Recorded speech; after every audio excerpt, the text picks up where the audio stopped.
Be excellent to each other and party on. We're back for another Legacy League, and today we're playing the blue-white tempo deck with Cats, Guided Souls, and Ocelot Pride. I've gone ahead and upped my stack interaction with Spell Pierce, and I went all the way up to 4 Brazen Borrowers here. This card does pitch to force. It does bounce like an active Tamio Planeswalker. It is good at just buying us time to go crazy with Cats. And that is what we're going to do. This list is, other than that, it's the same, except I did add a Meticulous Archive. I couldn't find a good 2-drop to put in the deck, so I just decided I'm just going to stick with these 1-drops. And so we're playing a ton of 1-drops, but we do have the 2-drop in the sideboard that's very good. And I am embarrassed to say this, but I forgot to start recording this league. I'm trying to get a trophy with this. I've already won the first round. I beat a Goblin deck, and I beat the Shallow Grave on their powerful aggro reanimator list. Like, it's just like straight up trying to reanimate. So we're already 2-0 in the league, and now we're up against a likely Moon Stompy player. We've got a Tamio on the table. We don't have a second land. Let's see what happens. Okay. So this is round 3. I just want to, again, I want to emphasize, it's very embarrassing, but if this is a trophy, I do want to record some of it. Okay. So they opened with a pretty passive opening. So I would love to get some basics under me, like especially like a basic Plains. Another guide. So let's come in for a hug. And this Brainstorm lock is really going to tell the tale. Like, if we get Brainstorm locked here, it's going to be pretty bad. We're going to be heavily reliant on this Force of Will and this Tamio to carry the day. Let's go ahead and do this. Land, please. Okay, great. Yes. Okay, so we can go get a Plains. I don't really need this land. I'm just going to assume that they're not going to go after our land, and that this is probably going to get Blood Moon off, but we have so many white spells. So what I'll do here is I'm going to play a Guided Souls, and then next turn I'm going to play hopefully another Guided Souls and an Ocelot Pride. Yeah, that's the dream. Tamio will run Interference while we keep dropping these powerful 1-drops. That's what our deck does. It's like 30 1-drops in the deck, 29 maybe, 28. Let's get a Plains here. Guided Souls. Start gaining some life. All right, they're chaliceing on 1, which is actually really bad for us because like our deck is all about like resolving 1-drops. So I'm going to go ahead and risk them Furying later just to prevent that. They have a slow start for sure though. So we're going to play our 2 other 1-drops here. We're drawing Wild after that shuffle. Another Tamio. Not really what we're looking for. We could regrow the Force, but then Broadside becomes pretty catastrophic. Let's think about that. If we regrow Force, then we're almost certainly going to go crazy with Cats and we could stop Fury. I think that's more important than trying to Tamio Ultimate, because we're already going to Ultimate with these Cats. Guide. Nicatl. Or Ocelot, rather. I always get the different cat names mixed up. Okay, and now we can even hit for more. I am going to go ahead and do the conservative play of getting back our Force. And now we can come in for 3 in the air. Yes, I would like to pay for this. Okay, so we're hitting for 3 in the air. And then in the end step, we get a Cat, which doubles gives us double energy. And then if we get another thing that we can cast next turn, we're pretty close to the City's Blessing too. I think we'll get that next turn, assuming that they don't Fury our board. I need to counter Fury and Broadside. I don't even care about Blood Moon effects anymore. So Tamio gave us a clue, and she already regrew a Force to protect us, and she's still on the table. Assuming that we counter this, then she'll be debuffing future assaults, and we'll have so many Cats out to chump for her that we might be able to ultimate her from there. This is called being on the play with the tempo deck. Yep, and that's precisely why we regrew it. This would be catastrophic. We can plus here. We can actually regrow a Force one more time if we need to, but we would need a blue card for that, and that will be a turn from now. So we are vulnerable next turn. Fury, they had it. So this is probably going to clean up this, and maybe take out one of these. They should go for our Tamio. Yeah, I mean, this sucks, but like, I think we're doing what we're supposed to do here. Yeah. So we have almost nothing going on now. But that did cost them a Magus. So we're hitting for 4, which is not nothing, but in the grand scheme of things, this is legacy. It's probably not going to be enough. I'm going to go ahead and crack this clue first. A Mockingbird copying Guide of Souls is not atrocious. I am just going to do it. I'm just going to keep being aggro here. This does give us the ability to give flight to our cat. So we're hitting for 6. All right, let's go to combat. And now we've got 2, 3, 4 flyers. This game has been beautiful. Like they had the interaction. They had a slow start, but we were able to stop 2 of the big haymakers. And now we just need to bide our time. They're not dead on board, but like 1 ring would be good for them if they have mana plus 1 ring. Another Fury is not even good enough. And we've used the whole whale here, the whole buffalo. Like there's nothing left, basically. We even used that clue. Okay, are they bolting this in? Holy cow! This is the 1 ring. It's got to be the 1 ring. Why would you do this? Pyrogoyf? Okay, that's fine. I mean, you're still taking a ton of damage in the air. You're going to be at 2. They could have a follow-up Pyrogoyf, which would explain... No, wait, this is flying, so they're taking 4 in the air. I'm going to see if I can find something that just pushes it over the edge. I think Brazen Borrower is actually pretty good here. I'm going to keep it... I mean, Daze is tempting as well. But Brazen Borrower, just clearing the path.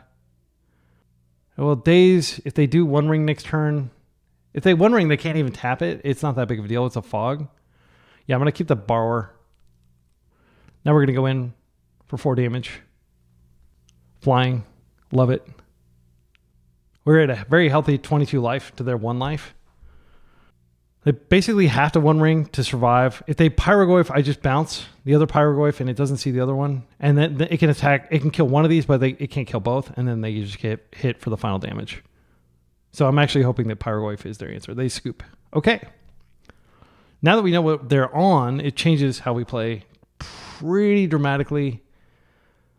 They are a Chalice deck, and we are a deck with a ton of 1-drops. It makes sense to bring in Prismatic Ending, even though it is kind of ugly. It doesn't hit anything else other than Chalice.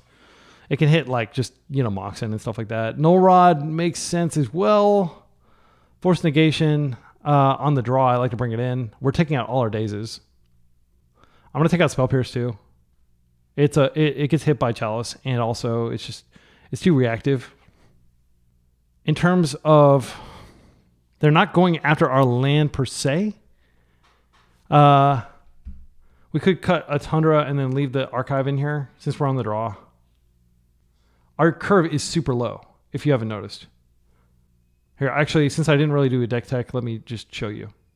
Post board 27, and pre-board it's slightly more than that. Actually, it's about the same. Oh wait, this is by color. Hang on. So these are also 1-drops. So 30 1-drops. Very, very low curve. Very, very easily disrupted by Chalice. So this is not a good matchup for us, but we're going to do our best. So again, I bring in this mainly for Null Rod, but it also incidentally hits Moxen and stuff. I think it's worth it. Oh, Hydroblast needs to come in. I'm glad I paused for a second there. Okay, so we've got to make 2 more cuts. I mean, we could just take out the Null Rod. It's not a blue card. It doesn't get them dead. I like going down on Pride here because it's very easily killed with Fury. It is a combo, of course, but like Guide of Souls is better. Like you copy your Guide of Souls a lot and you give flight to them. In this matchup, a lot of times Ocelot Pride by itself can just go the distance, but not on the draw against Moon Stompy. I think it might make sense to go ahead and cut one of these for just 1 Null Rod. Yeah, let's do that. Again, this is like the nightmare matchup for us. I think this is probably our worst matchup. So this is a Force of Will hand that has Hydroblast, that has access to a basic island, that gives us Tomio. So we force the Blood Moon, then we Tomio. We hope they don't disrupt Tomio. Then we flip Tomio. Then we go to Value Town, which is very close in geographic position to Flavor Town. Their deck usually has to mulligan a few times. If they keep 7, I'll be scared. They keep 7. Tomb. I will force the chalice. Sadly. Oh, is this Blood Moon? Yeah, Magus, same thing. We do have to force this so we can get our basic island. I will be pitching one of these brainstorms. Okay, that was a 2 for 2. But they do have Ancient Tomb out, and like their curve really starts at 3. Okay, so that's not a bad draw. I'm going to go get an island, and I am just going to Tamio here. I feel like we do need to do something proactive. We can't just sit back and blast everything, because they might be casting artifacts next turn, like another chalice. If they chalice, the game's over, probably, but they would have probably chaliced first before... Well, Magus of the Moon is really strong turn 1, because it can complete... Like, I had to force it. Okay, this is fine. I'll figure out how to deal with that. Let's attack. Then we're going to brainstorm. And then we're going to hopefully find another land, and we're going to have Hydroblast up. Okay, this is not great. We can play the Archive to bin. A Borrower is an answer to their... It might make sense to bin the Plow. I don't like to... Yeah, we're not going to have access to Hydroblast, but Hydroblast is so good. I think maybe we just bin the Brainstorm. But Brainstorm could be pitched to force. I mean, we could just not bin anything, but I do want to find... what am I even looking for here? We just need to survive a few turns. And I think Plow and Brazen Borrower answer the constructs that come out of this. Force Negation answers... It doesn't answer Fury. If they just Fury and kill our Tamio, there's nothing we can do about it with this current configuration.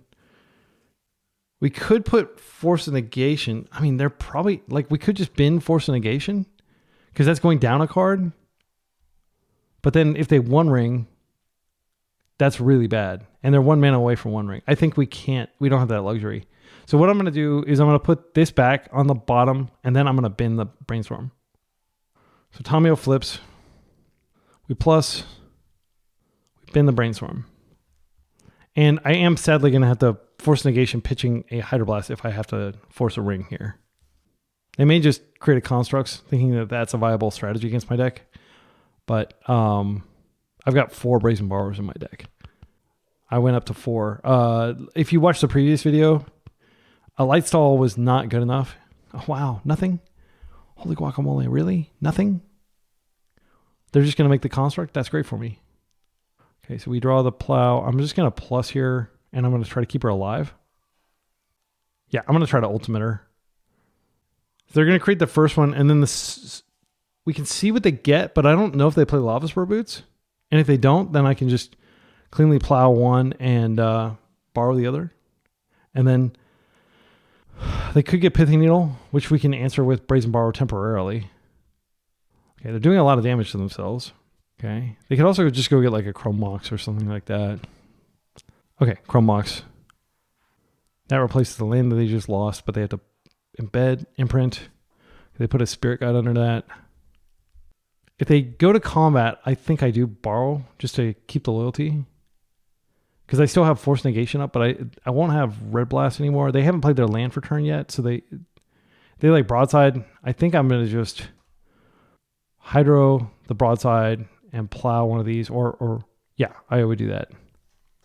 Again, I would like to go to Tamio, the attic, the giant library. I am going to just borrow this. It's a clean answer. I could plow and hold up Hydro in case they do something, but I think it's more likely they do something next turn. The fact that they got the Mox tells me that maybe they don't have another land. This could be a really risky play though. But now we don't have to worry about Broadside. Okay, they did have a land, and this is the One Ring probably. Oh, Simian Spirit Guide. Deal. So Simian Spirit Guide can knock 1 loyalty off. Here we plus, and we have double Hydro. They connect for 1 here. We just have to stop whatever they fire at us.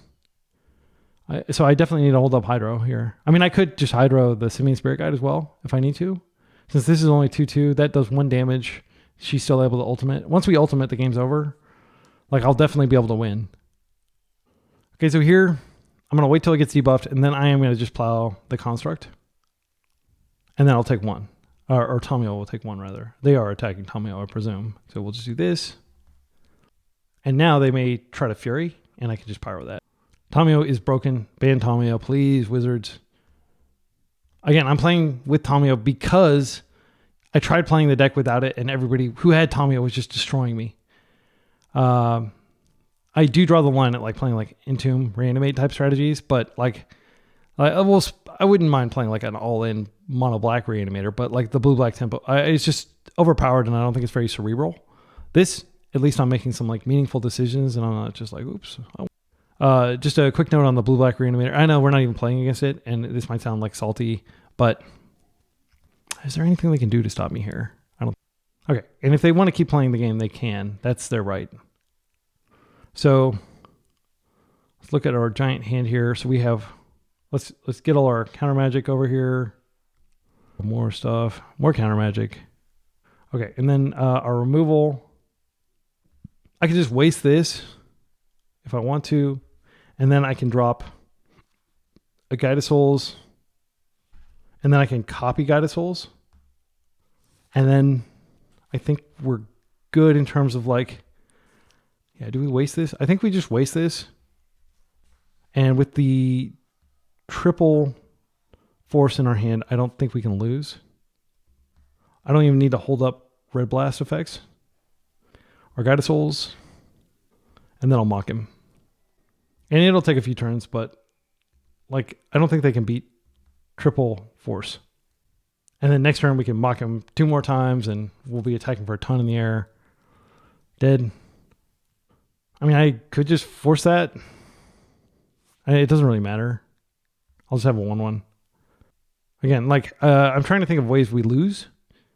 And ways we lose, like broadside and stuff like that, which I can't counter with a force negation. Yeah, that is just a force of negation. One of my mini cantrips. Again, I respect my opponent for wanting to play it out, but like they have no chance. Like if your opponent ever ultimates, unless you're like just like in an insane position, you should just scoop. It's not a good use of everybody's time. Like unfortunately, Tommy was just such a broken card that it just reduces the game really to that. So they have their hellbent. They have this on the table. Like the game is over. It's just a matter of like. So I think what we do here is we just flash in a borrower at the end. I can waste their Ancient Tomb so they further are reduced mana. I can just play out yet another Mockingbird just as a beater. I mean, it's like a slow beatdown, but they're actually pretty low in life from the Ancient Tombs and stuff. And then I still have Hydroblast up as though I needed it. Chelsea on 1. I have Prismatic Ending. I can just ignore it. It is but a speed bump. I'll let him hit for 2. My life total is not an issue. Okay, there's another Tamio that I'm not going to cast just out of respect for my opponent. And like we have all the cards we need. So let's go ahead and take this out. Then I'll just come in for 2, and I will pass with tons of interaction up for whatever card they draw. It can't be One Ring because they don't have the mana. I'm trying to think of like ways I could even die from here. There's another force. The main things I can think of are like I'm not gonna die to Price of Progress. I'm not gonna let a Pyrogoyf resolve. I can just flash this in end step, and then I have a 2-turn clock. Right, opponent is dead gunning one of my guys. It doesn't actually matter because I can just put out the Brazen Borrower here, and that'll still be 2 attacks. The Shatter Soul smashing one. I can just pyro this. Hydro rather.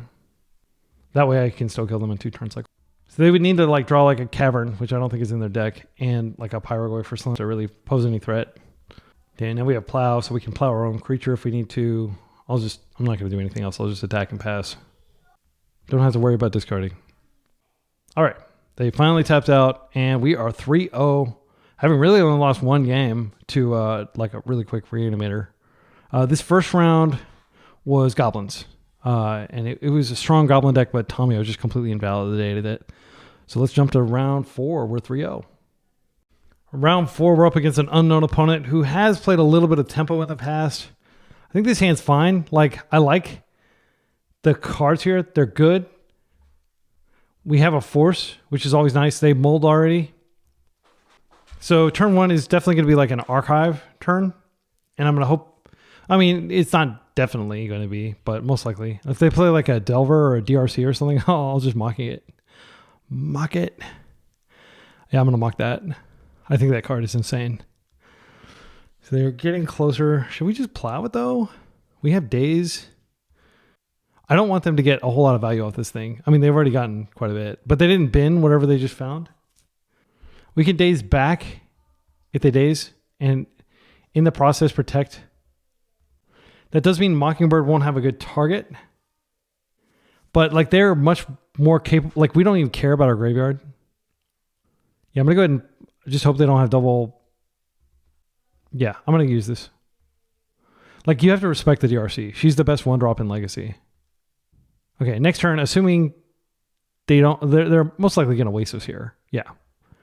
That is not surprising at all. Unfortunately, they're smart and they do it before they cast their spell, so we don't get a daze. Yeah, they're pondering. So we'll archive, and we're just desperately looking for a land here. But this is the tempo on tempo gameplay when you're on the draw.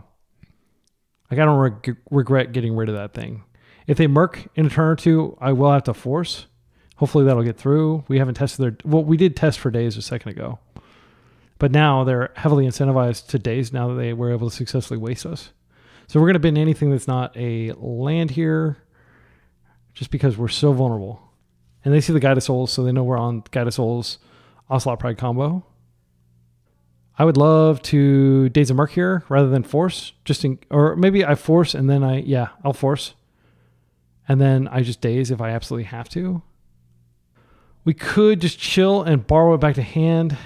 It is going to be it's just a 4/4. I kind of like doing that, but it could be a turn before I'm going to do it. I'm going to plan to borrow it back. Okay, or I'll just plow it. That works too. This does mean, actually, I'm going to ponder, try to find a land. I'm not going to get basics here. This is insane. So Guide of Souls is going to be great later. I need the Tundra now, and I'm going to plow. Yeah, and I'll just plow now. Minimizing chance that they have... Okay, and they took it. The board is clear, and we're at 20 life still. Amazing. We've got a Wasteland coming. We've got our Guide of Souls combo. Well, it's not combo. We'll just Guide of Souls, and then we'll mock it. And then that's 2 Guide of Souls. And life gain is really powerful here because they are, playing cards like Lightning Bolt and stuff to try to stop you from doing that. We still have days up. The scariest thing they could do is waste. There's conventional wisdom that you don't waste Delver, but if they don't play a land, I might go ahead and waste them. No, we're not going to be wasting them. I'm hoping that this is the window where we can daze something, though. Yes. Okay. I feel like we've worn through a lot of their offensive.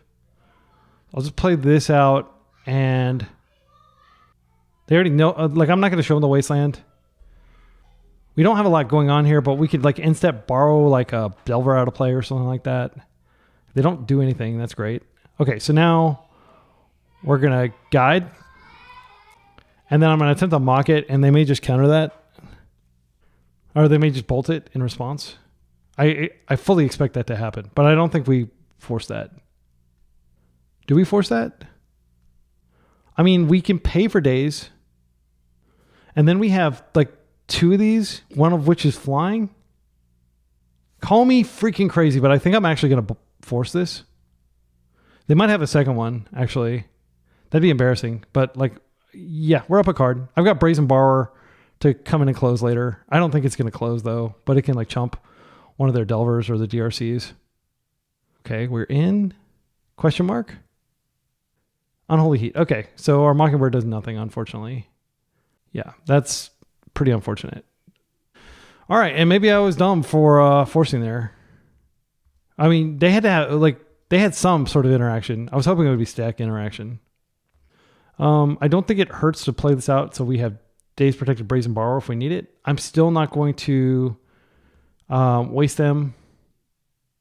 They don't have the Murktide in hand because we plowed it instead of bouncing it.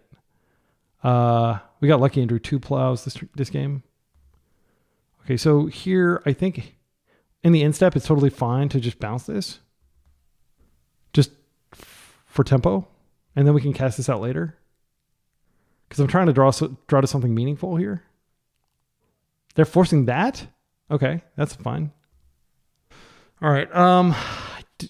Still don't think that wasting makes sense. Wasting could actually keep them off Quarry, Steelcutter plus something else, and we have so much land now. It makes sense to just keep this back. Like, we're not going to do 20 with it. I'm going to keep this in hand too, in case I find a Brainstorm. The card revealed, 40% chance, and it's not that. If they want to trade, I will happily trade. DRC, that's brutal. Yeah, that's a 3-3 immediately. They're not coming in with the Delver, I wouldn't imagine.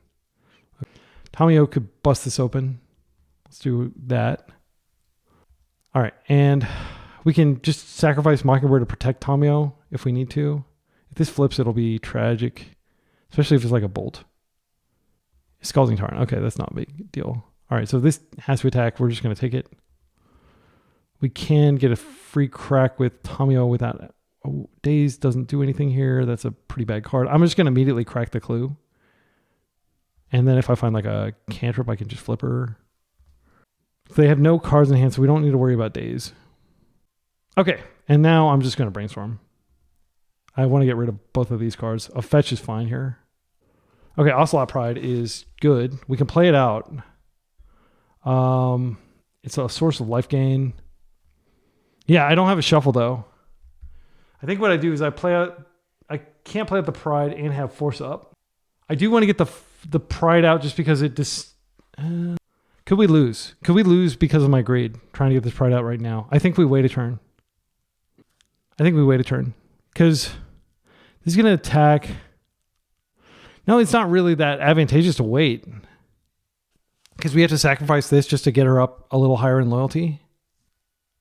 If they are going all out on Tamiyo, yeah, I'll put the Force on top and we'll draw it. And then like maybe, I can't imagine Days actually being relevant here. Like when would it be relevant? Like when would they do a 3-drop? So this is going to plus here. And I am going to just go ahead and jam this. All right. So our cards are on the table mostly. They're fetching. They don't have a Surveil on their deck. They do. Okay, interesting. Usually Delver does not play Surveil. So this increases the likelihood that they find... They've been to Wasteland. Okay, so there's a higher chance that this flips now that they revealed. Okay, and it does flip. So preordain. So we're going to chump for a turn. Oh man, this is potentially devastating.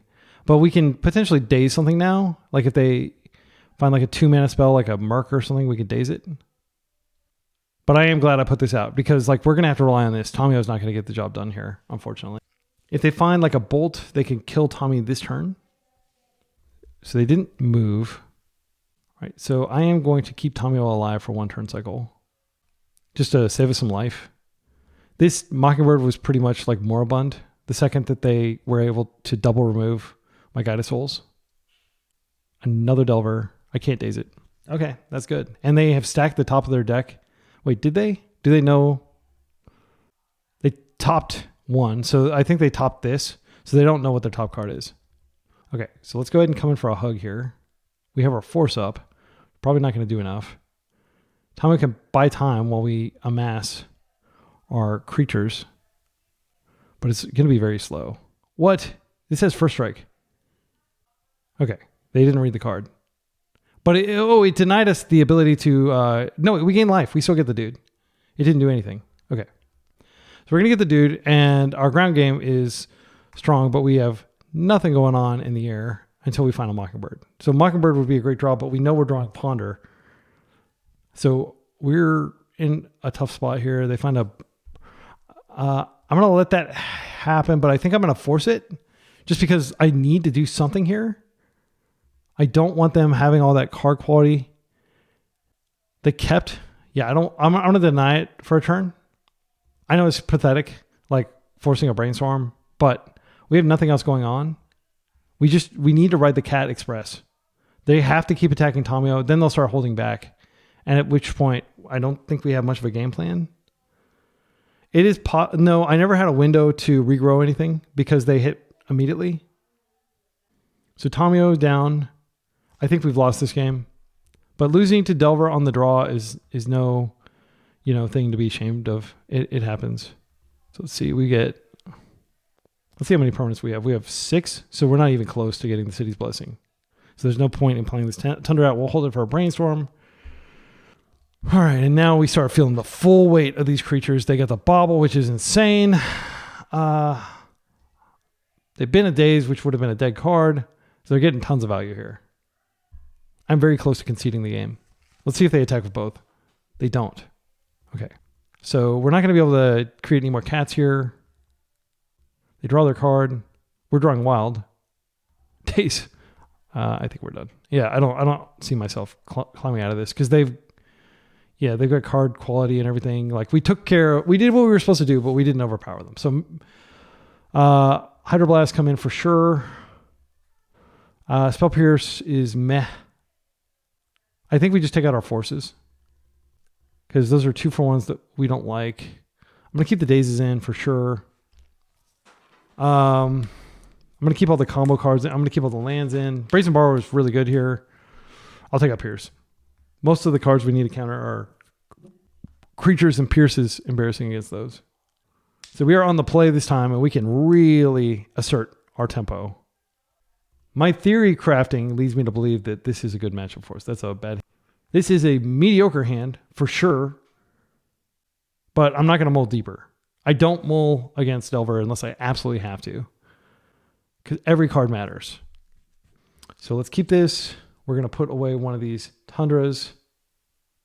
I am going to keep the Wasteland since I've got a daze and I'm on the play. I'll play this out. I will hope to surveil. I'm not going to play on basics at all.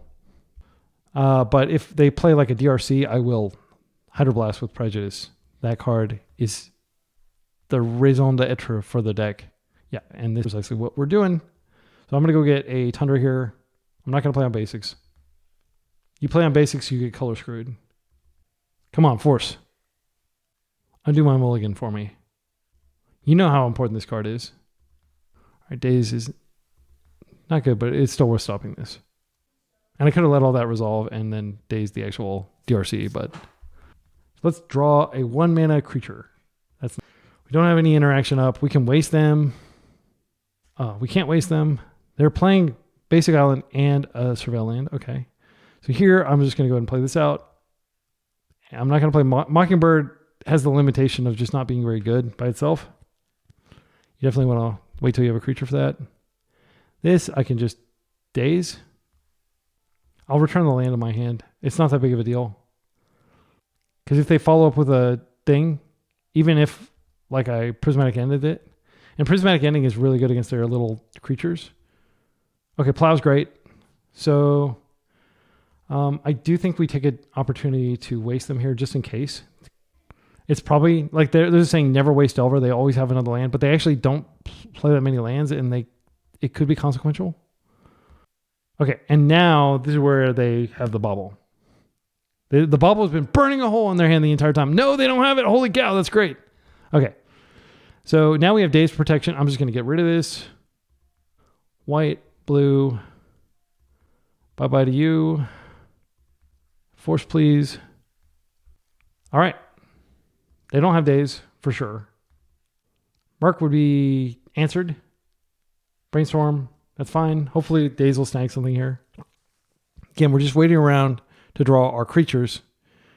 Our deck is not giving them to us. Come on, double blue. Yeah! Daze time.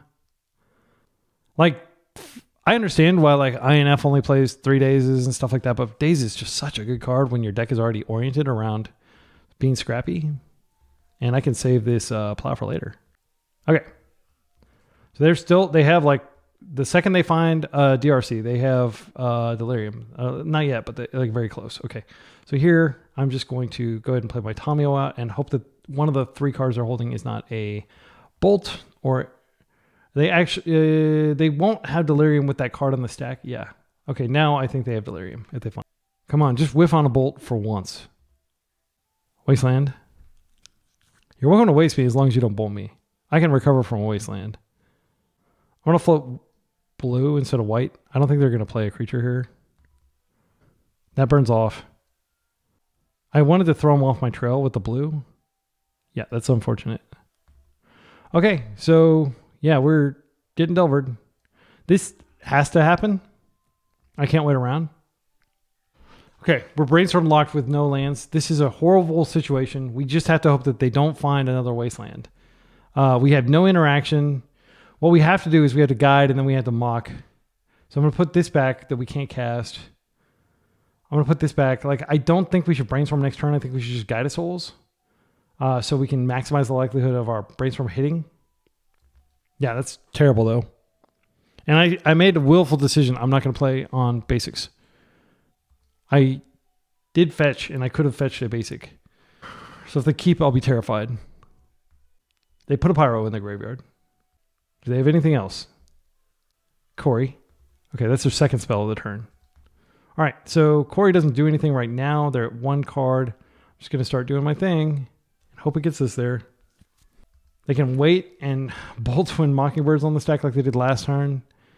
And then give us a pretty useless aerial chump blocker, essentially.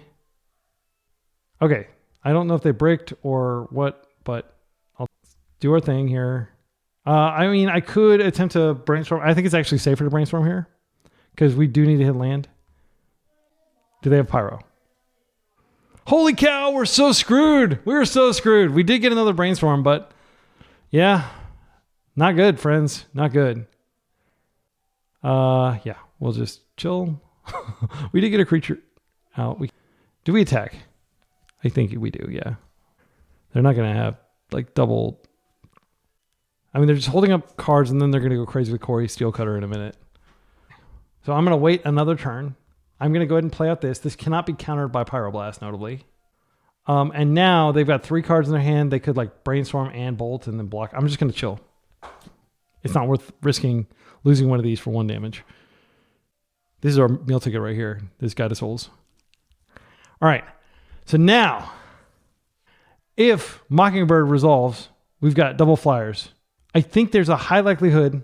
We've seen all of our cards, right? Like, what's the... Yeah, we've drawn all the cards. This should hopefully find us a land. Come on. Land. Don't pyro, please. Oh, yeah. I think we might have just broken out. That was the break we needed. Okay, so Brazen Borrow has to stay here because Merc is... Well, no, we got Plow for Merc. Brazen Borrow is pretty mana intensive. I want to get Tomio out, but I think we mock here. Brazen Borrower does a lot. Daze doesn't do anything. Yeah, I'm just going to put back Daze. Very easy decision. And we're going to deconcentrate our risk in Mockingbird. But we could just put back Tomio and go all out with Mockingbird, actually. I kind of like that. Call me crazy. All right, so let's go ahead and let's get our other Tundra. Let's attempt to mock. And they can target the one that I'm targeting. Oh, wow. Holy cow. Are we going to actually come back? This is crazy. All right. And now we've got our own Flip Delver coming in. Enjoy the Delver. I could have attacked with both. I probably should have attacked with both. Next turn, like these both fly. So we don't need to worry about Corey shenanigans. Borrower can answer one of their tokens. I have no idea what the heck they're drawing over there. They're not interacting with me at all. Bobble. Okay, that's the first trigger. These are ground creatures, which is very important. Because they're low in life. And they get a lot of stuff. Wow, they have a lot of land, that's for sure. So they're able to shuffle away the bad card that they saw on top. Okay, and now a Braid targeting one of our dudes. Yeah, and then they've got a dude. So they're going to come in for 2, I presume. They shouldn't hold back because all our creatures are going to have flying. I'll not block. Okay, and now they're back down to 2 cards, but they draw a card off this. Oh, wow. That's so lucky because we really do not want to get dazed here.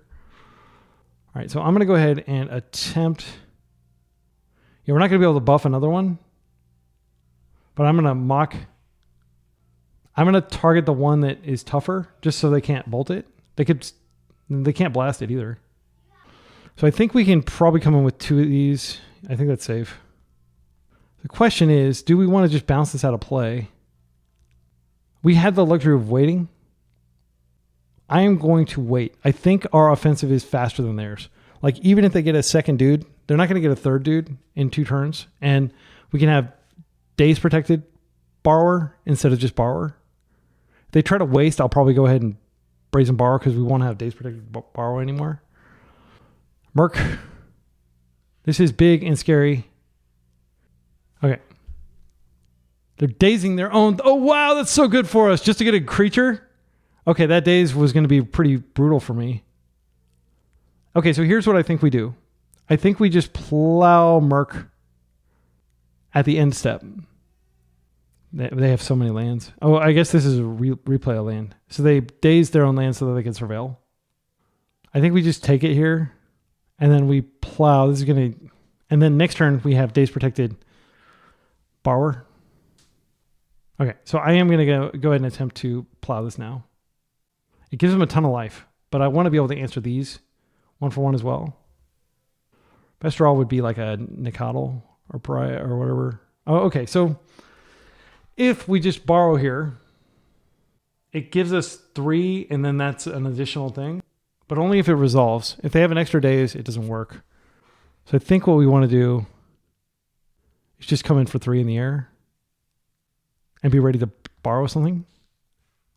We're ahead in life. We've got 9 minutes. We have to win 2 games. This is very computationally intensive for me. I'm going to chill with borrower up. If they merc again, I do want to be able to answer it. Okay, and they're merking again, it looks like. So they will eventually exhaust our graveyard. Okay, and they're just chilling. So let's go ahead and bounce this. They can fill up their graveyard so easily. That's not a great rip. We can just cast this from exile, though. And this gives us an additional burst of energy. They can pyro this. They would have pyroed earlier if they had pyro, though. Okay. Now I can just come in. I think we can go full bore here. Yeah, I'm just going to go max damage. Max Pain. I'm going to dive forward and do some John Woo stunts like Max Pain. All right, they're dead next turn. I've got 24 life. I can't imagine what goes wrong here. I can surveil. I've not surveilled. My clock is my main concern here. Preordained, triggers. I can kill through a Merc. They would need like an insane burst of like cantrip into cantrip into cantrip. And even then, like they have to do 24 damage. They could, do multiple bolts. Bolts don't affect my creatures though. Okay, there's another cantrip. Okay. And because they've held back and have not attacked in previous turns, they need to do a lot more damage this turn.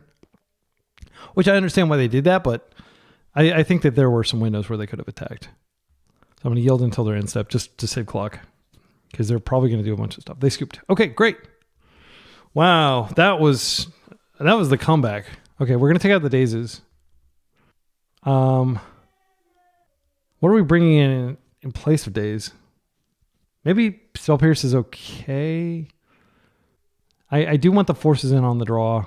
It sucks, but yeah, maybe we don't want the Spell Pierce. We just want all 4 forces. Because the way that Delver often wins is just by, getting card advantage by killing you before you've been able to cast anything. Yeah, let's hope that we can weather the storm here. I'm hoping for a lot of lands and at least 1 or 2 win con since they have a lot of interaction. Again, in my mind, I was like, this is a positive matchup, but it doesn't feel like a positive matchup. Okay, this is basic. Yeah, I think this is a keep. And again, I'll keep almost anything against Delver. Wasteland's pretty bad. Like if we see them flagging on, that tells me they probably don't have a lot of mana. I'm just going to go ahead and Prismatic End this. This does set me up for them wasting me. Yeah, I'm just going to be mana efficient. I'm going to Prismatic End. They have the days. I'm not going to ponder here. Okay, wow, that worked. I think that we're probably going to get wasted. But the fact that they fetched a basic island tells me that their mana base is a little weak. Okay. Not sure what they have in hand. That's freaking nutty. Let's go ahead and play out our land. And I'm just going to play this. And if they bolt it, they bolt it. But they didn't daze it or, yeah. They probably don't have force in their deck.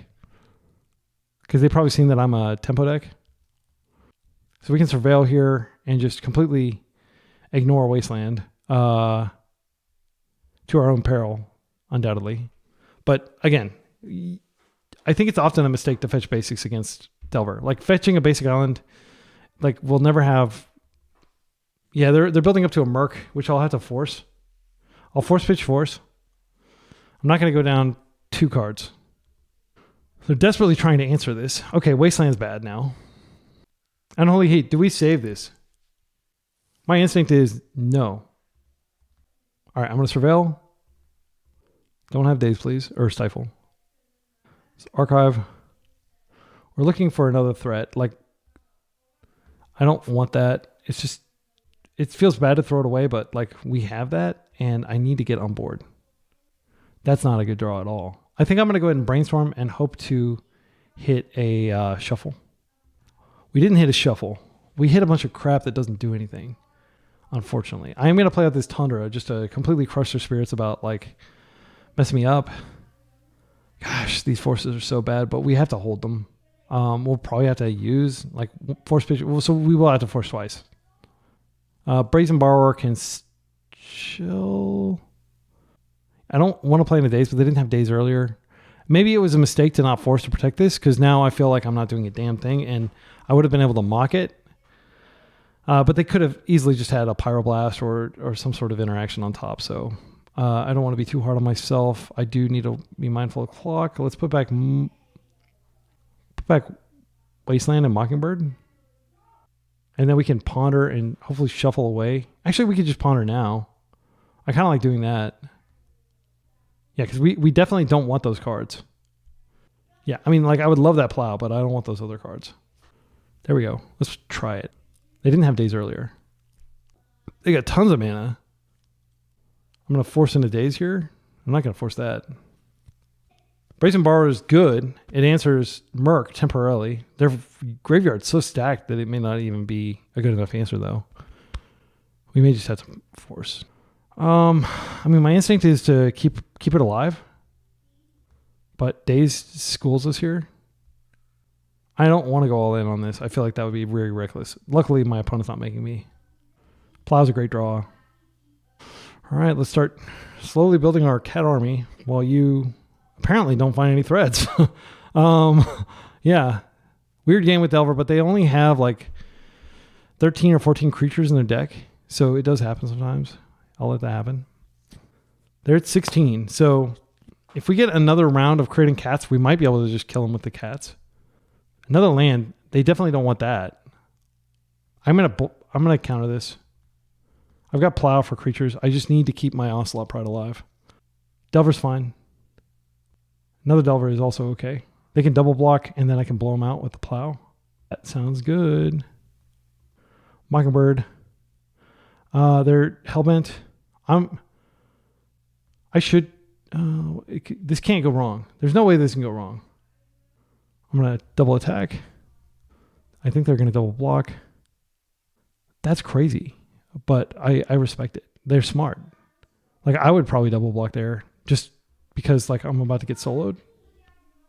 So now we're going to get a lot of cats, and I think we're going to win.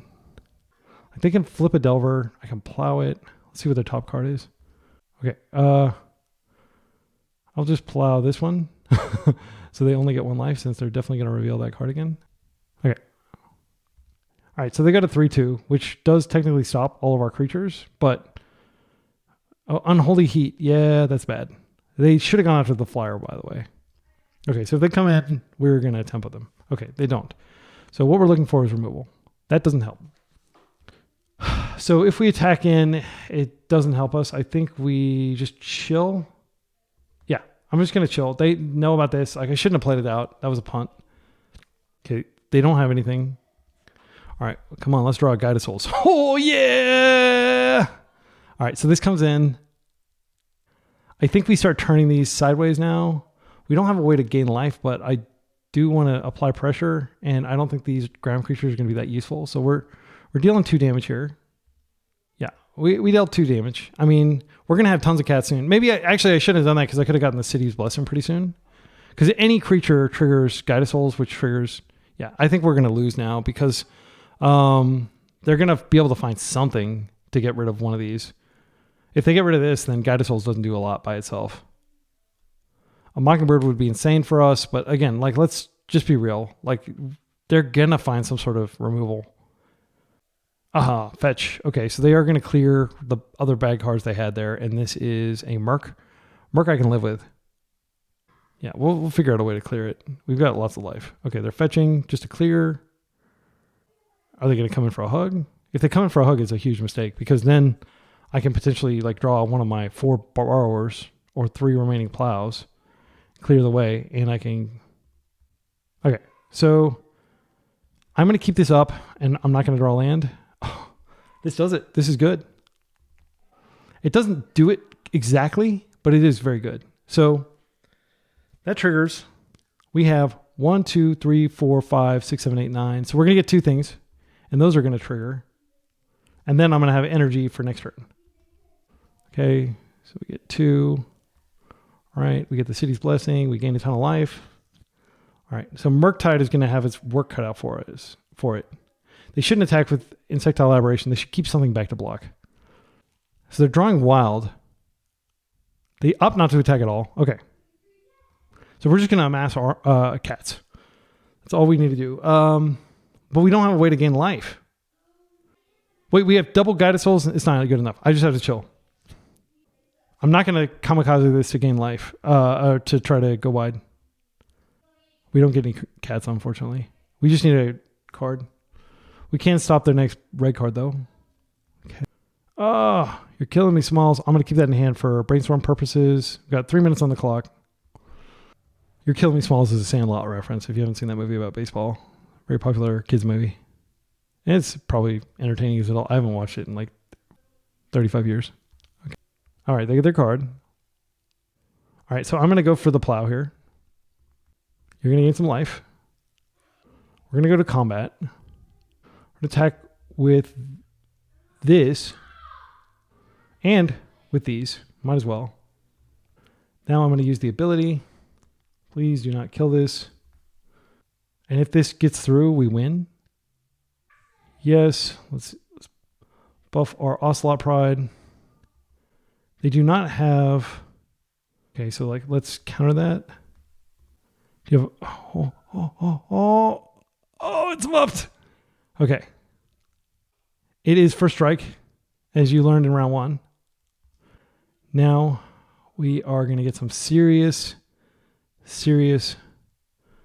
tokens, and the game is over. Like, I can't imagine how they would come back from this. Because next turn, we can, like, Pyroclasm or something like that, maybe? I don't know. Merc, that's fine. They are going to be taking so much damage in the air that I don't think it'll matter. Brainstorm, I'll do it. Shuffle away this plains. Okay, Plow is great. Let's put these 2 lands we don't need back. I'll hold this blue card for force. Got some good news. You're about to gain a lot of life. Okay, now we're going to go to attacks. And I'm going to buff both of these. Good game. Wow, that was insane. That was great magic. My opponent played great, aside from, I think they accidentally didn't realize that Ocelot Pride had first strike. They were very smart in not attempting to double block it. I would have blown them out with Plow. They drew pretty poorly, frankly. They had tons of land. But yeah, like that, everything came together. Being able to keep the Nicatl or the Ocelot alive. So we're going into the trophy round. See you there. Final round, trophy round. Opponent last seen on Oops All Spells. This hand does not have any blue. Do we keep this? I think we keep it. I mean, it's got the force. We can still develop and protect ourselves and stuff. I would love to have a blue land, but yeah, this is the consequence of playing. I'm playing 14 blue sources. That is an island. So this is not Oops All Spells. We're up against Delver again. That's fine. I'll let it resolve. Come on, land. Oh, that's not good. We're in trouble. We're in danger. We can't daze back. I mean, again, like they were on Oops All Spells like 2 days ago, and I'm not going to, against a known Oops Spells player, I'm not going to put back. Okay, so we don't need a Plow now. We can wait. I want to get like I'd like it to not be dazeable. So I'd like to play out this Wasteland and then Plow something. Because getting dazed would be devastating, considering how slow our hand is. Corey, I think this is a force. We can't risk them just running away with the game with it. My instinct is to, I mean, Tomio is how we get back into the game. We find a non, like let's say hypothetically we find a Tundra instead of a fetch, then we can't go get our blue source. I feel like Tomio's pretty good, but like this late in the game, she's probably just going to get bolted and they're going to have enough damage on the table to deal with her, so I'm going to pitch her. They may force back here, but if they do, then they don't get the token. Okay, and we'll take this 1 damage. They're low in cards. I am tempted to waste just to try to get garbage time because we have nothing else going on. So I could just plow and then waste. I like that. Because again, like never waste Delver, except like sometimes it does feel like it makes sense to waste Delver. Now they have an island, but they don't have access to DRC.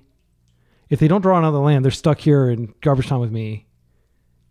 They do have a land. Okay, so they did have this mock. So I think that was a necessary force. Daze is still kind of alive if we find an island. This is one game where I will absolutely play on basics. I'm already kind of like priced into playing on basics. Come on, give me a land, please. Oh, that's something I can cast at least. I'll try it. It's probably going to die. They're fetching. They're just going to hard cast the Daze, sadly, which is humiliating. Like, I don't even need to use bounce back to my hand. I can just play it. All right. I don't actually run into Delver that many times, so running into it twice in a row is kind of a rare treat.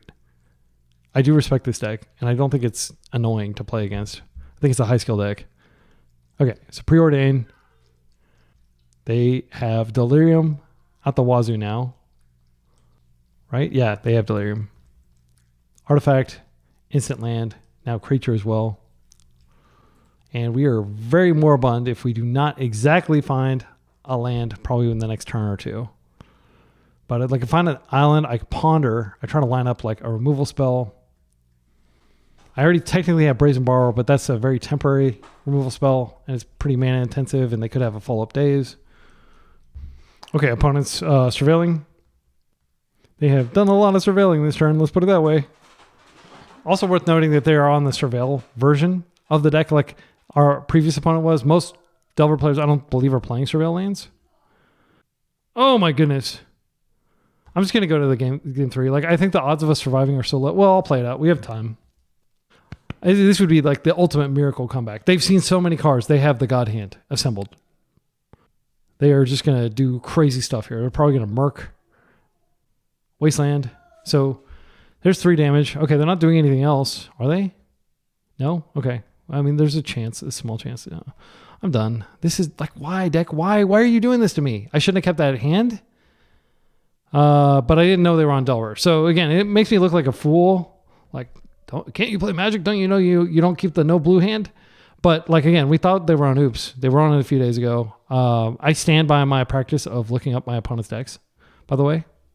I think that it's a very, very smart, savvy thing that people will complain about it. Like, oh, you shouldn't bother doing it. You're just going to get misled. You're just being lazy. Just look them up real quick. It is going to help you. So Pierce comes out, and so we got our Dazes in, and this is, I believe, exactly how we sideboarded previously, and it did work out. But we're down a game.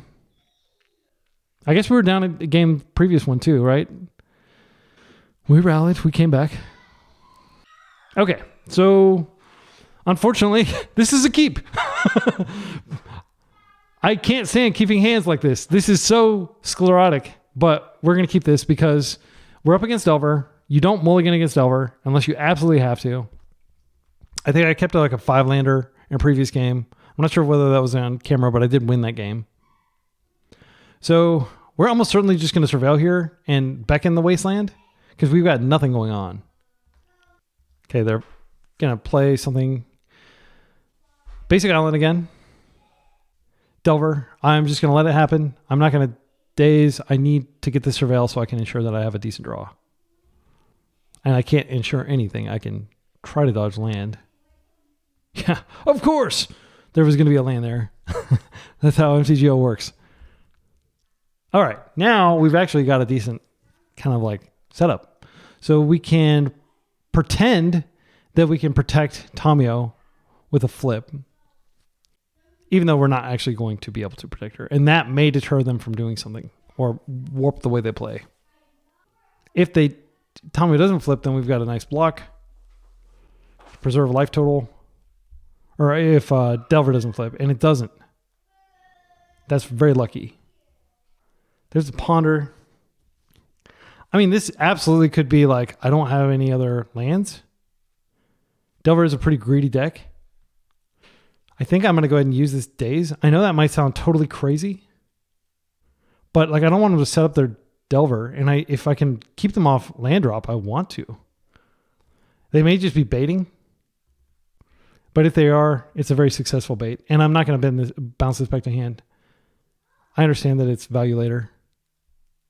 If they don't have a second land, this is an extremely dominant position. They may be considering forcing this. That went through. Okay, they're letting that burn off. Please don't have a land. They have a bobble. Let's go. No land. All right. So who knows what they're going to draw? They know what we're going to draw. Oh, wait. Did they bobble themselves? They should have done the bobble trick to try to flip. All right. Anyway. Of course we drew the land. So I think what we do is we just play out this land they know about. We attack. We chill. We have the ability to plow. To take pressure off. Yeah, or we could just draw. Like if they're only attacking for one, like they're almost certainly going to flip now. No, not necessarily. And it doesn't flip. Wow. Did they find a land? Tommy was already a 2-for-1. I'm already happy about that. We need 2-for-1s when we're going to draw this many lands. There's the Ponder. I can't interact with that. I mean, I could like potentially draw a Daze, which would be really cruel and fun, but I'm going to keep my plow up just in case I see a DRC. I see a DRC, I give 0 quarter. If they flip Delver, I can actually just clone their flip Delver. Wasteland. Please, by all means, waste us. I'll just do like that. Okay, sure. Okay, and now I'm just going to draw my card here. Okay, Brainstorm's great. So now we can flip Tommy. We'll take 1 damage. That's fine. We drew a Wasteland of our own, but I think the thing to do is go ahead and play out the island here. And then I'm just going to attack. Post-combat, I will Brainstorm. This way we don't have to worry about them dazing it. I know it's not a perfect Brainstorm, but flipping Tommy is worth it. Okay, these cards. My goodness. Why are we getting so many freaking lands? So many lands. All right, so unfortunately, we are going to actually draw some of these lands. Yeah, I guess I'll draw the basic plains. I don't know. Why is our deck giving us so many lands this game? Okay. I'm going to go ahead and attempt to end this now because I can daze back if this isn't. Okay, it worked. We're in a good position. They do have Delirium. No. They actually can't punishing or unholy heat this. Pyroblast does work though. Yeah, I can't do anything about that, unfortunately. It's a 3-for-1, thanks to these clues. They have 5 cards in hand. Preordained's fine. I'm not going to daze that. I'm going to presume that they've managed to find lands. They may not even be looking for lands anymore, which is where Wasteland's going to come in and wreck their whole day. But in fact, I have to first shuffle away the excess land on top of my deck. So I'll draw 1 land that I don't want to draw. And I'll shuffle it away. Nothing to copy with Mockingbird. We're just going to chill. We do have Clue Crack. Again, card quality, just cooler heads prevailing, not freaking out, not doing anything dramatic. We can surveil here. They do have the Wasteland. This is going to ensure that we can't stop the Merc. So what I'm going to do is I'm going to wait for them to waste, and then they won't be able to easily counter our... Yeah, that resolves. Would you like to waste me? Okay, so I will go ahead and float white here. Now I'm going to plow here. Now I'm going to daze here. Oh, they started and they stopped. Are they still going to force? You probably should force. You don't know that I have the daze. Okay, and now daze is so good.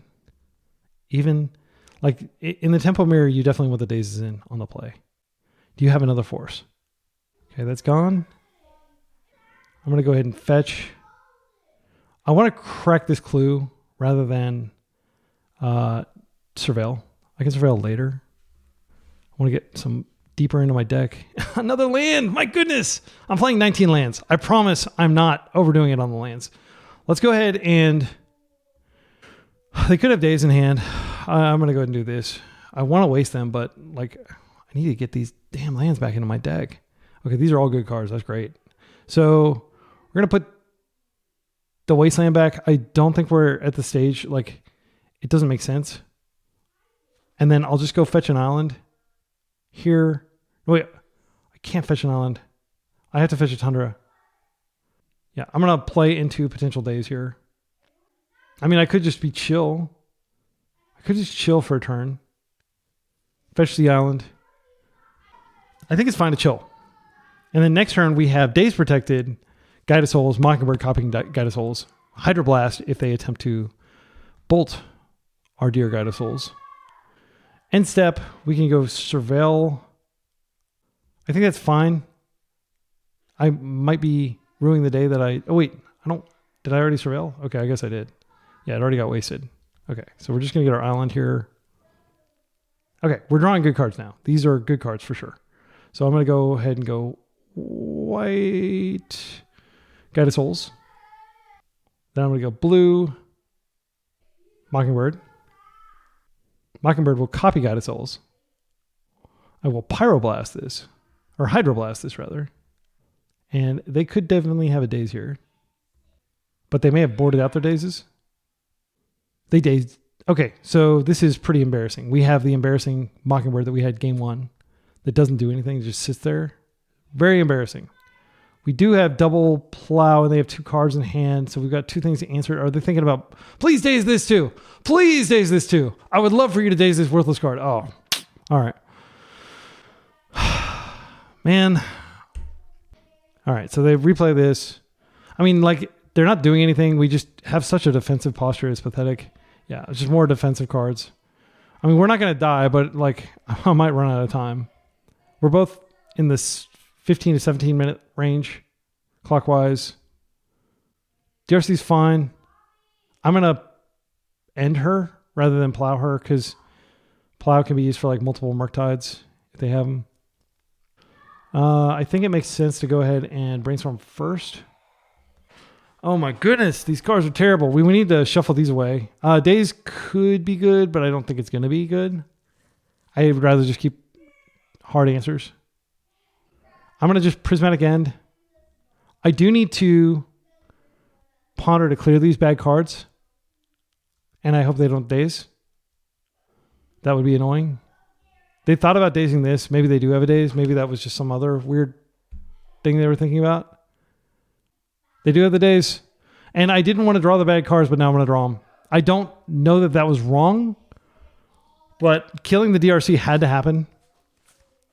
Gosh, we've both gotten insane values out of our dazes. Now we're going to draw a daze. After Corey has hit the table, of course. But like they don't have the cards and like this comes online later. Okay, so let's go in for one. Maybe we can daze like a Merc or something. If they just have double cantrip, it's so devastating. That's fine. I'm not even going to float. All right, we got our basics. Drawing more chaff. This might eventually be good. But like a 1/1 flyer is not going to do the job in 2025. Like the game will definitely end before that plays any really decisive role. Okay, so this is a daze. And I'm going to respect the fact that their last card could be daze. If their last card is daze, they can still get a construct out of it or a dude out of it. So we're still on the offensive. Come on, good card. All right. And this is the price you pay for having like these Mockingbirds in your hand is they're terrible top decks when you don't have a creature to copy. I could have mocked their DRC, I guess. I'll mock that DRC before I remove it. Do we have Delirium? I'm almost certain we do. We have creature, instant, land, sorcery. Yeah. I'm going to play this out. Mockingbird. It's crazy that they don't have Delirium. Would you like to bolt your own DRC? We've got a 3/3 flyer. I think I'm going to go ahead and do this again. Because this is like a valid way of killing them. All right, and now I do want to try to remove this from play. If they have a daze, it's devastating. We get the surveils. Let's... yeah, I mean, that's pretty good. I'm not going to throw that away. So I get another surveil here. All right, and it's cleared. And now I think we're like very in control of the game. We've got their next play answered. So we're going to get a ponder here. I'm going to go ahead and use it. I'll go to combat first, just in case they have some sort of trick. I don't think they do. 7 damage in the air. Let's ponder. Let's keep our basics mana up just in case. This surveils. Wasteland. Actually, Wasteland's good because I can just waste them off red. Yeah, I think I'm actually going to keep that. And just try to crush their dreams a little harder. Maybe they'll surveil. Okay. So these are all great. Borrowers probably will want to draw next. We'll take the Wasteland now. We're not shuffling. Wasteland. Bye-bye, Redland. Okay. And they should probably scoop now. Yeah, that's fine. Okay. And I mean, like, they don't have to scoop. They might be able to dig out of this, but they're very low resource. I would love for them to be timid about playing DRC next game because it was such a beating here that I was able to copy it, but they didn't know that. All right, so we got 2 points of interaction. I think we can just wait a couple turns. I don't want to put this in and get a bit dazed and then die to a giant Murktide in the 11th hour. Oh, I don't think it's possible for us to lose now. Like, bolting this would slow me down 3 turns. It'd be really embarrassing to win that way. To win by, like, hitting for 1 each turn with Merc. Or Mock. Okay, so this is probably bolt. Nothing I can do about that. I think I probably just put my borrower in here. Oh, they get a dude? Yeah, it's fine. They're dead to my borrower if they don't have exactly days here. Okay, they look at my top card. They're going to come in for a hug. I'm not going to react. I'm just going to try to kill them with Brazen Borrower. Blue. Colorless blue. Borrower cast. Does he resolve? There wouldn't be a delay if there was a daze. Okay. Yeah, that would be like the easiest days of your life. All right. These are the days of our lives. Force comes in. Daze comes out. I think daze showed itself plenty, and our opponent will kind of have to respect it even though it's not on our deck. Oh my goodness. I need to take a break. This is the trophy game. All right. Final round. Final game. Sorry, my throat. This is a survive hand.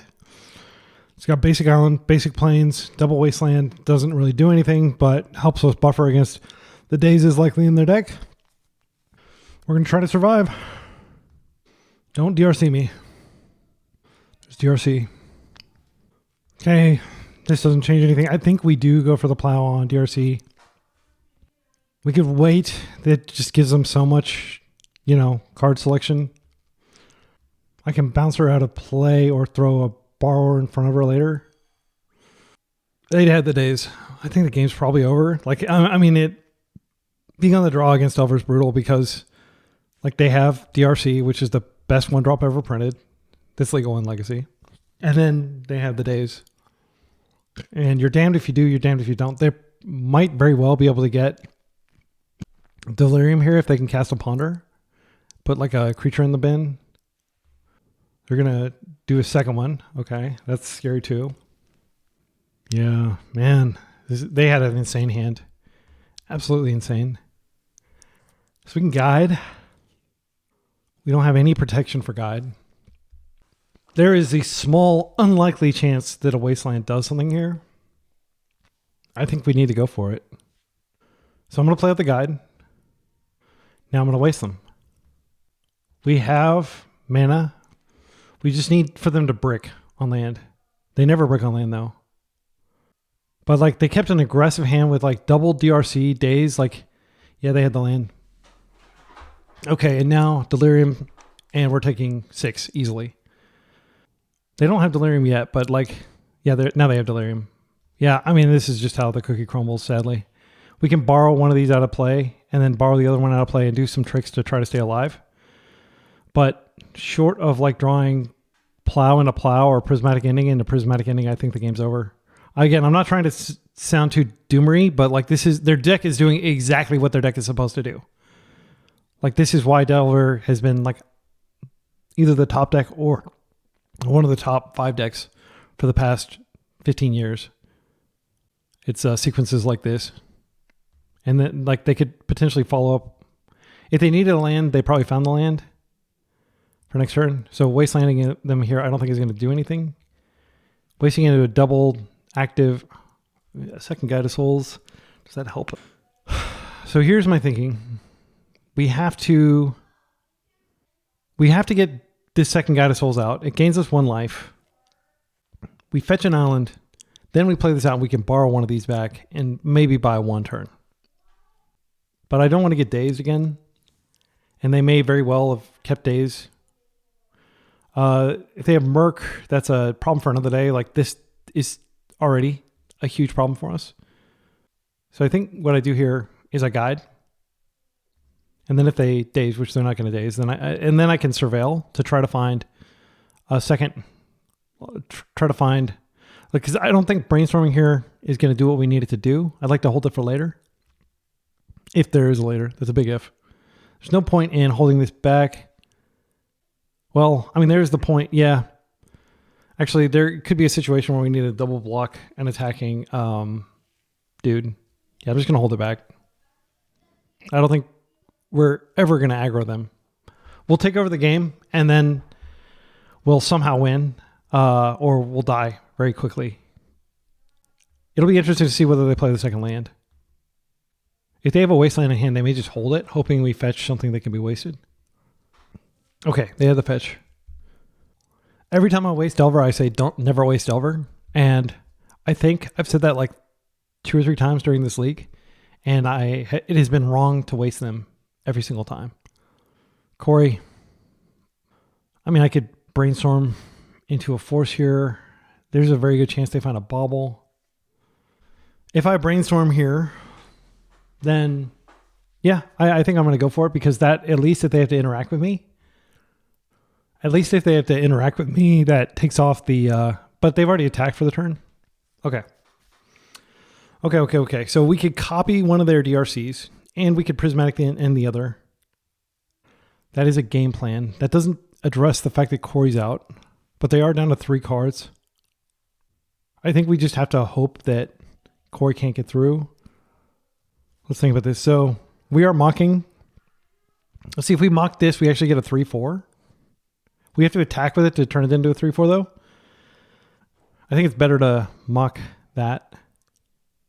Okay, so I think we can safely put back both these Brazen Borrowers. And now this resolves. We'll see whether they also have a bauble so they can get a creature this turn. Okay. Now I'm going to play the Wasteland out so we don't get dazed. I'm going to... which would I rather have them force? Oh, I want to mock first so I can get the surveil and I can bin one of the... Yeah, let's do that. This will gain us 2 life if it resolves. Let's copy this. Life gain, life gain. Now we will end this. I'm going to bin the borrower since we already have one. What I'm looking for is plows. It looks like they might be thinking about forcing here. Dazing.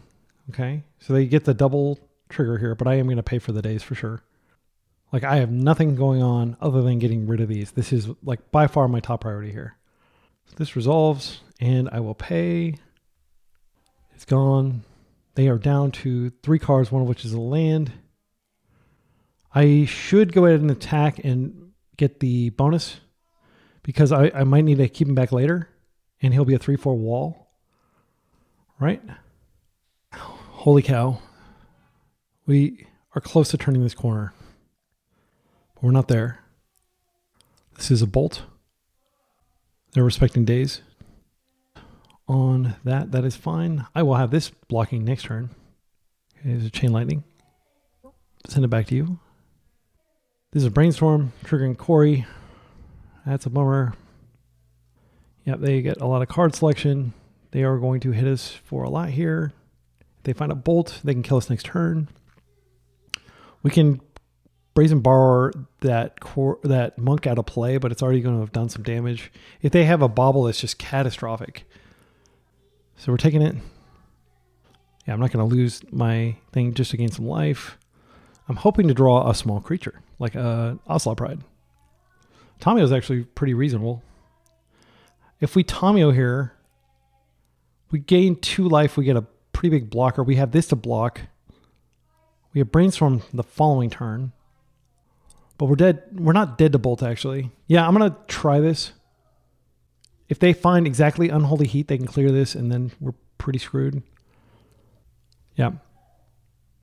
I don't have... Like, I would love if I had a little more energy to go ahead and attack with that and get a second big blocker, but I can't. Unholy Heat saves them for sure. Okay, they had a land, so it was wrong to waste there. Again, I did think about it. I didn't vocalize that thought, but I was like, yeah, they probably have another land.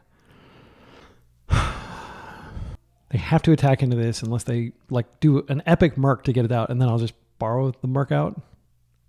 Looks like they might be doing an epic Merc. They could also be borrowing this out of the way. Okay, they're equipping there. Oh man, yeah, that's a good play. I think we just have to take it. That sucks. That sucks. Yeah, we have to just take it. I don't want to lose this. So if they have like Bolt as their last card, I'm dead. Is there a world in which it makes sense to sacrifice this guy? I'm going to take it and hope that their last card is not Bolt. I could throw Tommy. No, Tommy, I'd still take one. I'm just going to like, no guts, no glory. You have to have Bolt as your last card. If you have that, you win. They're fetching. This might be Bolt. I don't think we would have stabilized anyway. DRC. Okay. That's not Bolt. All right. We're like super duper in danger. Ocelot Pride is insane here. So we gain life. We flip. Yeah, let's think about this. So we play the Pride. We gain 2 life. We brainstorm. We should brainstorm first. I want to make this a bigger blocker. I want to get the clue. The other option is we bounce the Cory out after they've attacked. Then we can block, but we won't have enough life. It's the problem. Because this is like a ground creature. If we found like a land, so we're going to debuff, and then that'll crash into that. And I think we do need to do that. They have 1 card in hand. All right, so I'm going to be decisive here. I'm going to go ahead and attack. They're probably going to block. Then I'll brainstorm. Yeah, and I'm not making this guy big. Because I want to have him back to block this monk. If absolutely. They should block. Okay, now I brainstorm. Does this do it? Okay, so let's put this back. This is Vestigial. We guide and we Nakatl. That gains us a ton of life.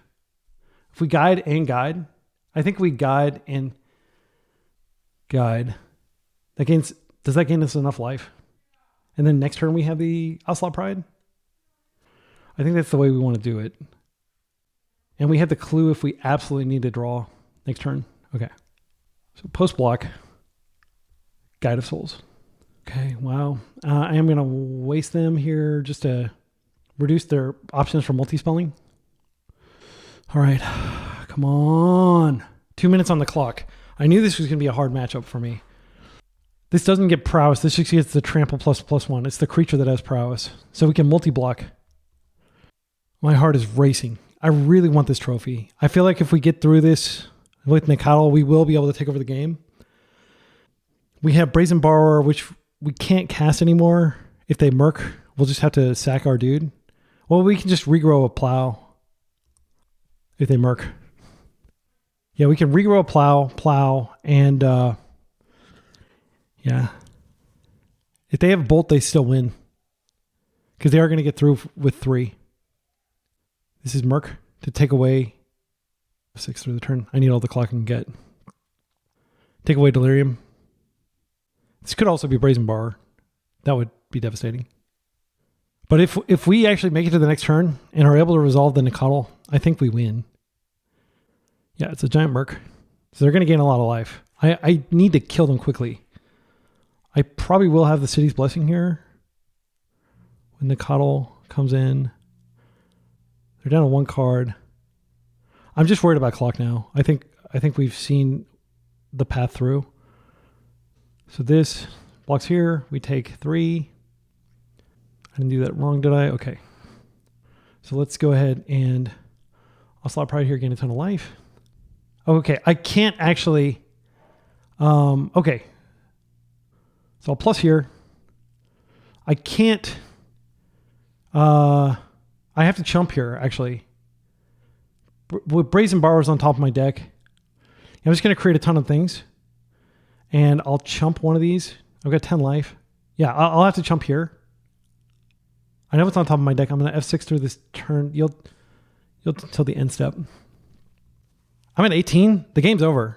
There's no way they can catch up. I just have to pass priority a few times. I'll get a giant army of cats and then I can attack for lethal. Because I'm gaining like 16 life a turn cycle. I can let them kill my Tomio. They have another Merc. Oh, this is another one of those. It's fine. Gosh, the clock. It's just a clock now. Tomio dies. Let's draw our Brazen Borrower. Okay, so I'm going to go ahead and play a backup Tomio. Or I'll play this first. This is the important thing that has to resolve.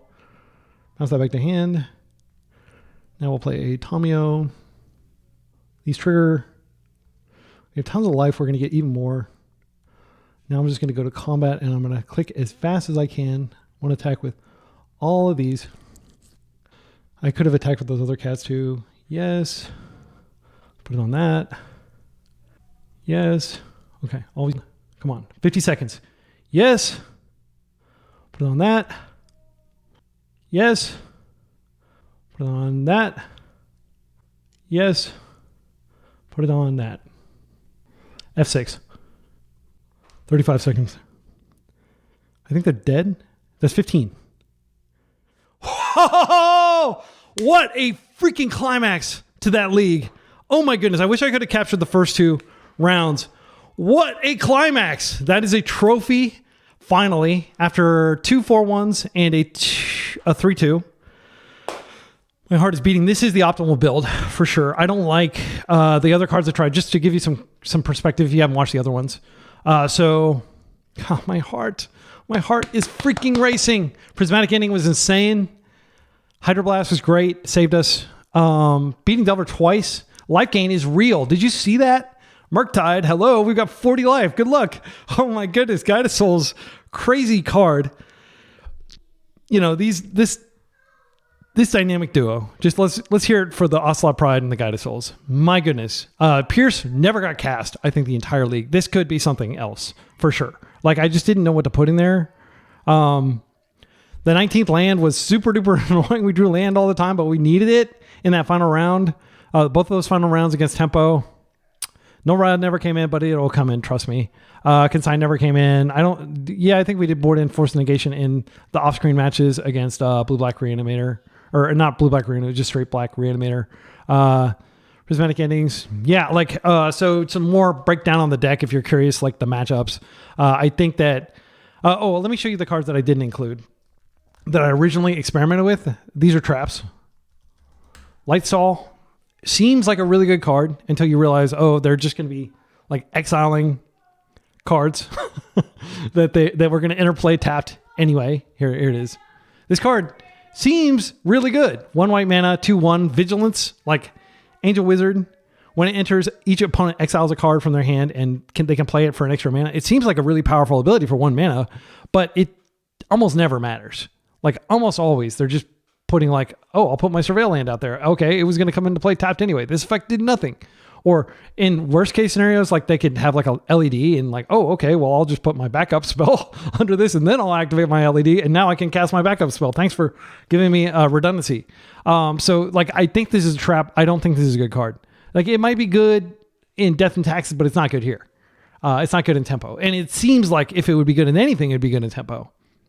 So next, the other card is a Johnny, super duper expensive card. A Johnny Nakatl Pariah. This card is a trap. like in this deck. I think it's really good in like a Cabal Therapy deck or a deck that has red, but like I did play with it and I was just unimpressed. Gosh, I still can't believe I won. Oh my goodness. That seemed so unwinnable. That was definitely an uphill struggle. A Johnny Nakatl Pariah and flipping into the problem with this deck, if you look at it structurally, you got 1 power, 0 power, 1 power. You've got nothing to actually pressure an active Tamiyo, which is why I went up to 4 freaking Brazen Borrowers. They pitched a Force, they bounced Tamiyo back to hand, they bounced Murktide. I mean, it was a pretty good answer to a lot of things throughout the league. And it feels weird to play. Like, you want to play stuff that you can copy because there's not enough stuff to copy with Mockingbird. He gets stuck in your hand. But he can copy your opponent's DRCs, as we saw. He can copy your opponent's Bowmasters. He's not totally dead, and he's a blue card for Force. And, like, you may be saying, like, how many blue cards do you really need for Force? Oh, my goodness, you've got, like, 30 cards for blue. Like, it comes up all the time. Just trust me. I've played hundreds of leagues now. I may have played nearly 1,000 leagues, but I've recorded hundreds of leagues, and it always comes up. Like, any blue card has the floor of it's a blue card that can pitch the Force, and like any white card has got to be extremely good to overcome that. Like, the ideal legacy deck would be mono blue, except there's no good blue removal. Like, you can actually watch. I've got like a double trophy. I trophy twice in a row with mono blue, and I do believe that mono blue is just legacy in its most pure incarnation, in terms of like I was playing like tons of interaction spells, and it was all stack interaction, and Brazen Borrow was my main thing, and then I just closed out with Merc. Closing with Merc could work here too. You might argue like this should just be a Merc type deck. Why are you messing around with these? And believe me, I've tried it.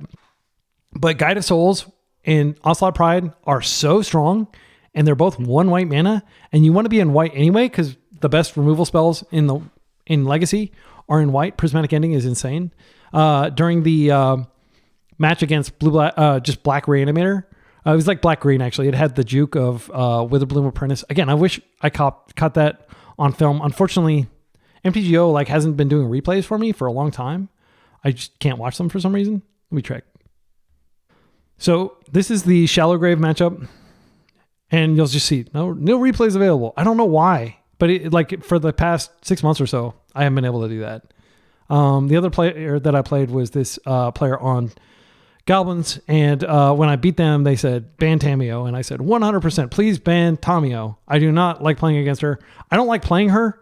She's actively clunky in this deck because you want to be able to have creatures you can mock, but you can't mock her. And actually, if you mock your opponent's Tamiyo and you draw 3 cards in one turn, it just kills your Mockingbird because it can't flip. I didn't realize that, but that's what happened on MTGO. I thought it just stayed in play as like a Tamiyo that couldn't ever flip, but it actually does kill her. It kills your Mockingbird. So I would love for them to ban Tamiyo. This deck would be way better if they banned Tamiyo, and then I don't have to play Tamiyo. I realized I got some Tamiyo kills, but I would absolutely diversify into other, because I wouldn't have to worry about 1 power. So people like complain about Bowmaster keeping like the 1 toughness creatures down, but Tamiyo keeps the 1 power creatures down. And she does so in like just a very devastating way. Like, you just can't ever connect and trigger Ocelot Pride with lifelink, and you never get any cats. And even if you get cats, like I attacked into a Tamiyo with like 30 cats 2 days ago. Like, I was just so frustrated with Tamiyo. I was like, screw it, I'm just gonna attack, and it's just boom, Tamiyo triggers on the stack. Because I was just like so sick of playing against Tamiyo, and I feel like a hypocrite playing with her. But whenever I play with her, like, she is the optimal thing to be doing in Legacy right now. And you could say, oh, the optimal thing to do is just play Blue-Black Reanimator. But that's a bridge too far for me. But yeah, I don't know what to do with the Spell Pierce. I mean, it does tie into the plan. It is good against combo. Yeah, I never cast it. Well, actually, yeah, it got Thoughtseize out of my hand during the Mono-Black Reanimator matchup because they unmasked and they had 2 lands out. So they just took the Spell Pierce. And then like they saw my days and stuff, and I did end up winning that game because I had like a Wasteland to waste a land and then like made the days relevant again. But yeah, I love this art on Spell Pierce too, by the way. Like all the different Spell Pierce versions have sick art. A fool's fire is quickly quenched. Maybe this is fine, but I find myself really missing additional creatures because there are 20 creatures in this deck, but like you're never going to Mockingbird a Brazen Borrower. That's like a lame play. But at the same time, you should play 4 Mockingbird because it comes up all the time where you copy a Guided Souls and it's insane. Or you copy an Ocelot Pride and it's insane. It's a 1-mana play. This is a tempo deck and we have like tons of 1-mana threats. It's just that one of these 1-mana threats is dependent on the others. But it's cool in turns where you like a Guided Souls and then you can Guided Souls again and then Ocelot Pride. Or you can Ocelot Pride twice. And by the way, if anybody is experienced with playing these types of archetypes, I really want to know whether it's correct to Guided Souls, to copy Guided Souls, or to copy Ocelot Pride when you're Mockingbird. I know the optimal sequencing is definitely Guided Souls before Ocelot Pride, so you proc the Ocelot Pride the turn it comes in without having to attack. But I don't know whether it's good to like have more Guided Souls than it is to have Ocelot Pride. But if you think about it, I think it is correct to get Guided Souls because Guided Souls totally saved us in that final game. If we hadn't had so many copies of Guided Souls, there's no way we would have gained so much life and put ourselves out of reach of the opponent. Like, it was an insane amount of life. I looked at the life total. I was like, what? We're at 20? How did we get to 20? But Guided Souls just triggered so many times. The life gain, like incidental life gain is huge right now because blue-black tempo and red-blue, or blue-red Delver, like they really depend on being able to keep you like low in life and finish you off with bolt. And when you're gaining like so much life, they just can't keep up, really. And then at the end, like going wide with Guided Souls, using the ability to turn these into 3/4 flyers, it's just great. This is one of the best anti-Delver cards ever printed. But you have to have it in a good shell. And our deck is not designed to beat Blue-Red Delver. It's designed to beat combo. And we do farm combo, which is why I've got this trophy right now, because I think I beat like, I don't know, like my win rate against combo decks is with this deck is probably like 80%. But it does come at a cost of like being a lot weaker to fair decks, which is why I think I got extremely lucky in the first match off camera because I'm a dumb and didn't turn on my camera. But yeah, this is the trophy. I think this deck is legit. Like, this is a contender for Eternal Weekend in my mind. There's something that needs to be solved. I'm going to tell you what I've done. I have gone through every single white 1-drop.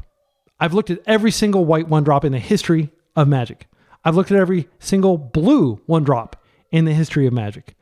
I've looked at every card that costs 1 white and 1 colorless in the history of Magic.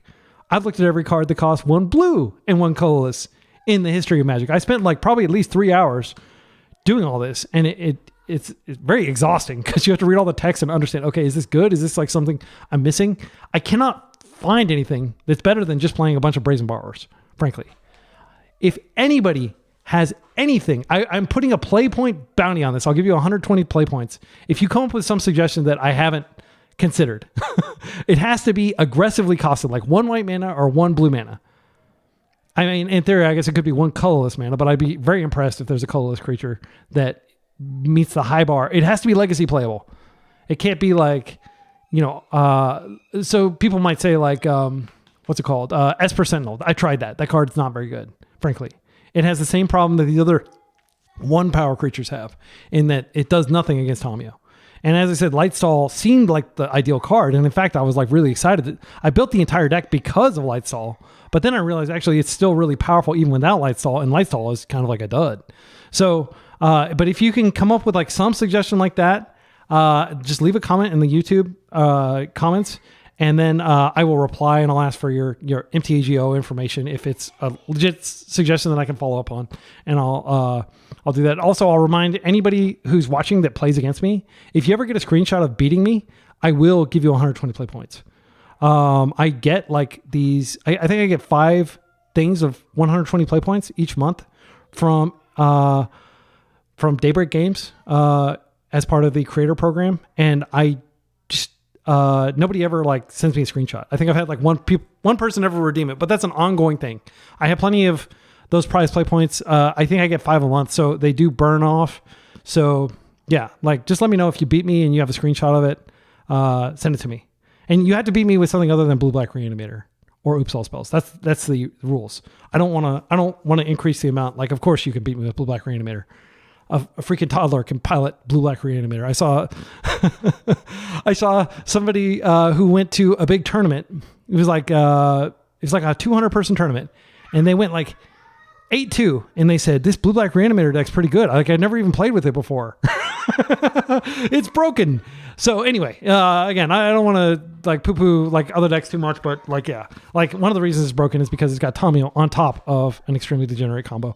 But to keep the deck focused, I'm sorry, I'm like, I can't believe I just trophied with this. Like I've worked so hard on this deck, so hard, and I want to shout out Punishing Waterfalls, who like a year and a half ago, or about a year ago, like he did really well at a challenge. I think he came in second, and I love Punishing Waterfalls. Check out his channel. He is probably the single biggest inspiration for me as a brewer.